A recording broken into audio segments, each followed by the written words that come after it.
أول شيء حائز على PhD Economics من سوربون، قبل من HEC معه Finance Masters of Finance من HEC، وقبل عمل Engineering Optics Electromagnetism and Telecommunications. شوفوا الوايد رينج اوف اكسبرتيز عندها. من بعد ذكر بنشوف قد ايه بيقولوا اهم وليسي للتحضيرات. هو اللي اسس ال VAT، هو بعرف اذا بيوصل فيها ناس بس هو اللي اسس VAT 2002 ورجع عمل ريستراكشرنج لكل اداره النقد والضرائب. وفيني اقول بس بمختصر لبنان بيعتز بمدير عام بهيك كفاءه وهيك انتجريتي. نحن ناقصنا مدراء عامين بالسكيلز والاكسبرتيز والاونستي والانتجريتي اللي بيتحلى فيها متكلم الاخر مسك الختام الاخير استاذ مدير عام وزاره المال دكتور ألان بيفاني.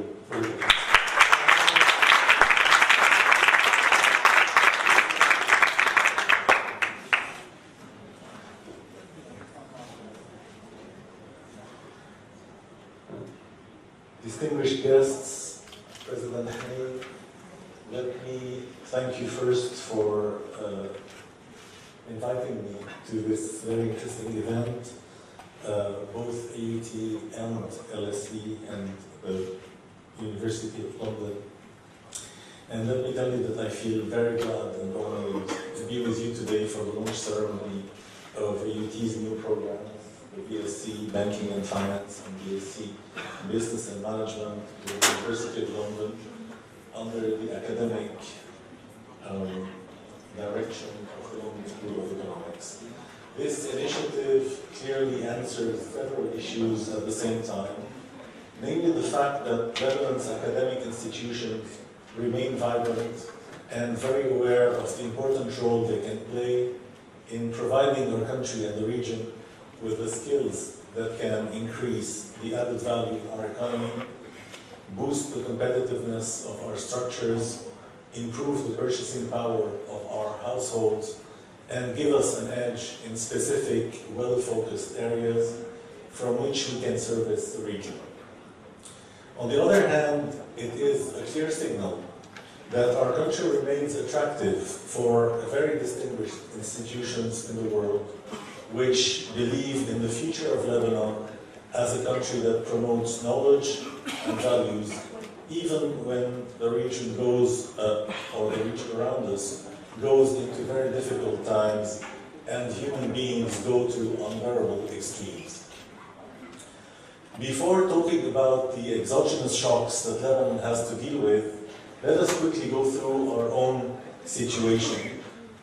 I have to talk about that, as it is always necessary to question our choices and the model that we have chosen for our economy, with its various impacts on the social situation, with a quick overview of public finance and its implications on the ability of Lebanon to grow, in addition to what we are preparing for our future generations. Academic institutions are, before anything else, the builders of tomorrow, and thus I feel it is important to have a glance at what our future generations can expect. We are in a country that is nowadays growing at slightly more than 2%, which is not enough to cope with our debt dynamics, as you all know.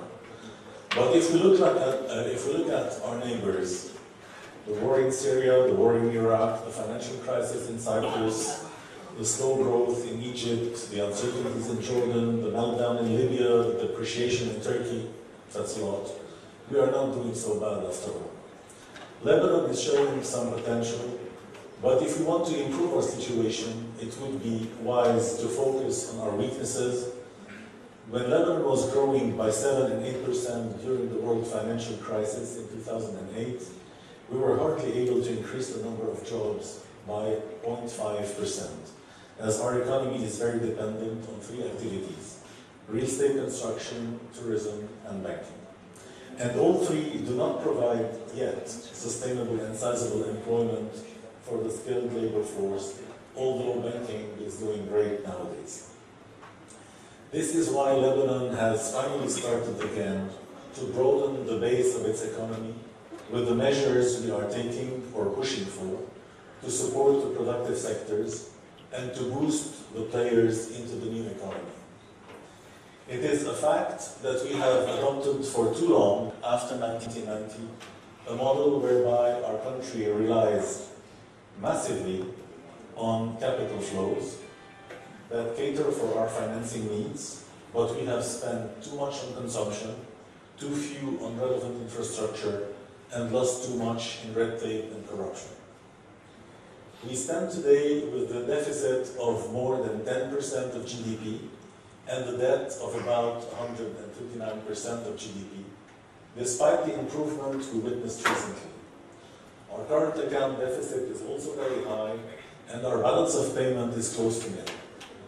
This translates into a massive brain drain and the loss of what you, academicians and professors, are producing with remarkable efforts. It is not true that Lebanon benefits from exporting its brains, and we should never agree with this leitmotif. And I can not but commend President Hnain when she says that we want to produce the youth and keep them in Lebanon. How nice it is to find people like Tariq coming back to Lebanon and seeing them standing and willing to continue. In Lebanon, our youth can produce and share much more together, and what we need for that is threefold: institutions, law enforcement, and proper infrastructure. Ladies and gentlemen, there is no doubt that modern Lebanon badly needs a few reforms that should not wait longer, and instead of arguing about whether they can be achieved or under the present political circumstances, well, I think we must produce the political circumstances to make them happen. There is no doubt that Lebanon needs the following: 1, institutions that work, and laws that should never be superseded by politics. What is very visible today is obviously that we don't have a president of the Republic, but the fact is that our system is hardly able to meet any of the requirements. We have no general elections, we do not always succeed in filling the key positions in government and security, we do not have a budget, we did not have financial accounts for a long time, etc. Bottom line, we need institutions that work with a clear hierarchy, an effective decision-making process, and safeguards at all levels. Number 2, we need law enforcement that is unquestionable, fair, and efficient. Number 3, we need a redistribution mechanism that serves the purposes of fairness, effectiveness, and that decrease inequality instead of concentrating wealth among happy few. This can be achieved through different budget spending and through an improved tax system, and our ministry is active both ways. This will contribute in diffusing rising insecurity and the marginalization of the weaker in our society, which leads, as you know, to extremes we don't want to see grow. Number 4, we need stronger safety nets, as it is unthinkable to continue to spend a lot of public money on public schools and hospitals and social security funds if we do not achieve very good services. No wonder why our youth leave Lebanon if they know that after a long career they will not be eligible for a retirement package that will allow them to grow old properly, or if they have to worry about having enough savings should they face illness. Let us keep in mind that this is very difficult to fight, and that it is very difficult to fight corruption in the system if we cannot secure the minimum required for the elderly, as they will want to secure it by themselves. Number 5, we need a reformed labor market to get rid of the rigidity and to attract the highly skilled workers, as well as to properly organize the presence of the very high number of potential low-skilled labor. Number 6, we need well-performing infrastructure. Lebanon can still rely on good, although slightly declining, human capital. It is critical for the country to secure the physical infrastructure to eliminate a major bottleneck for the economy. This means improving the governance of public institutions, refraining from using them as quasi-job providers, and stop using them definitely as black boxes. Number 7, we're nearly done, fighting red tape that is harming growth and competitiveness and improving our attractiveness for investment. Number 8, straightforward, stop deteriorating the environment. And finally, number 9, perhaps the most important issue, rediscover the virtues of work and production, as we have built a model where work has nearly no value, and where the value of rent is by far higher. This has been very detrimental to our competitiveness, our added value, and our values in general. After the war, we have decreased taxes, spent easy money, boosted the value of real estate, and increased interest rates to extremely high figures. We did not do it on purpose, but this has introduced the easy money sensation. Since then, it has become much better to be an insignificant owner of a plot of land than to be a hard-working entrepreneur who creates jobs and value. That number 9 is a long process I have been trying to hold for since the mid-90s. I know I've been talking for some time, but to have a clear picture, we cannot neglect the exogenous factors that Lebanon has to deal with. The first one is obviously the situation in Syria, with the long crisis, with massive spillover effect on Lebanon. As you know, 200,000 extra Lebanese under the threshold of poverty, $13 billion in opportunity losses, more than $1.5 billion of extra spending, lower revenue, devastating effects on tourism, 1.5 million additional people creating higher insecurity, depletion of infrastructure, unfair competition, and so on. That we should deal with proactively and introduce the measures that would mitigate the impact on the medium-long term. The second, since yesterday, is Yemen, with the worst scenario of a long sectarian war throughout the Arab world looming at the horizon. And the first and the third exogenous shock is the petroleum riches that could be lying under the sea. If expectations prove to be true, this will prove to be a game changer for the Lebanese economy, and it could go both ways. Either in the right direction, if we take those riches and treat them as assets, invest them through a national fund and save the principal for future generations, and use the revenue from those investments as extra budgetary receipts to improve public finance and provide the country with state-of-the-art infrastructure.